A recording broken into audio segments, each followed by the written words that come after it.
Alright, what's up? So ito na nga yung CBR makina. Tinanggal na natin. So ayun, yung ingay is nanggaling siya dito. Yan o. Mahigpit na yung tornilyo na ito. Tapos itong kabila wala. Ito meron. Tapos binuksan ko na to. Dito sa mga part na to meron siyang kinayod. So dun sa loob mayroong mga parang buhangin o ano, napasukan.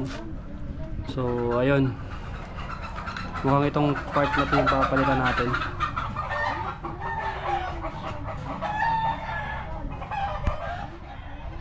Mukhang itong part na ito yung papalitan natin kung meron tayong mapibili. Yan o, kinayod yung pinakaloob na ito. Binuksan ko na to. Ito wala eh. So yun, tinanggal na natin yung tinanggal na natin yung sa may magneto, pati yung tag na ito, yung chain na nandito. Tinanggal na natin yan. So wala namang sira. So hindi siya sa ano, sana hindi siya sa connecting rod. Dito lang siya. Kasi pag tinitingnan mo, inaano mo dito, ginagalaw.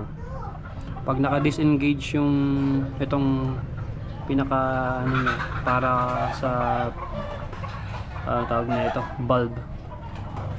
Pag naka-disengage, malaki yung alog niya. Yan o. Tabay sa camera. Pero ayan. Yan o. Malaki yung alog niya. Mahigpit na to eh. So meaning, yan o. Maluwag kasi. Dito, sa kabila, wala. Sa baba, sa exhaust. Pag naka-disengage, yan.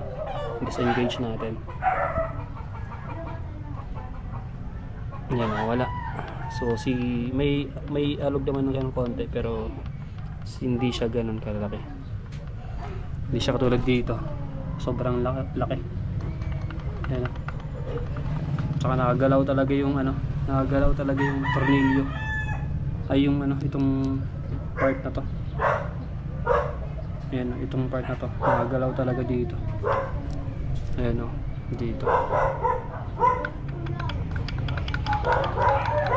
So pag ginamit pa natin to, possible na masira na tong part na to. Tsaka dito tatabingit yan. So ayun, tatry natin to, pakita natin yung loob natin, yung cover sa head.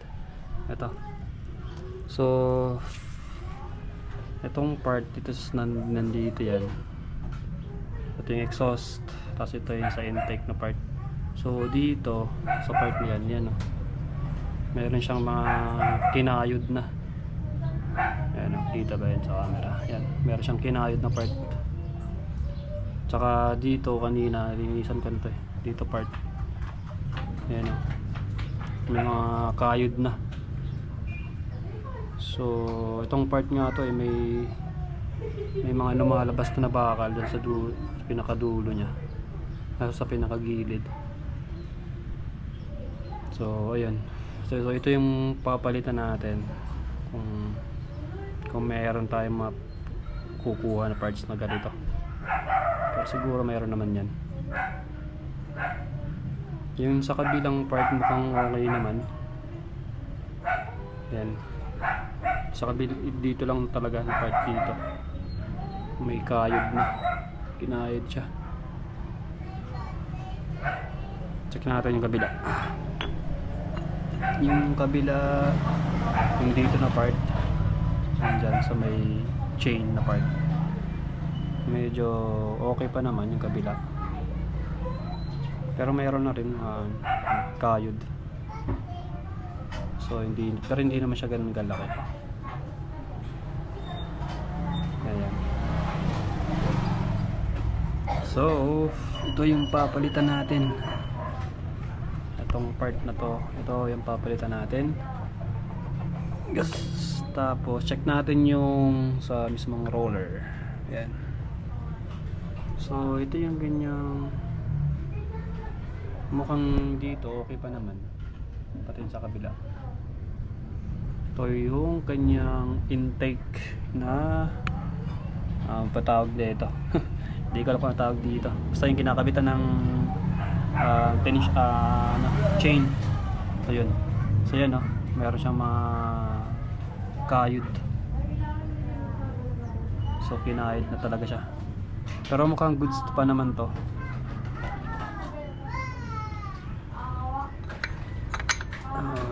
Balik muna yan dyan. Check natin yung kabila. Sa exhaust. Sa exhaust medyo okay pa naman. Ayan. Okay pa naman yung kanyang ano. So yung sa intake lang talaga. Intake dito sa kabilang side. Nasa left side na part. Ayun. So hopefully tama yung ating assumption na yun yung may sira. Kasi malawag na talaga dito na part. So hanap tayo ng ano yan, pyesa.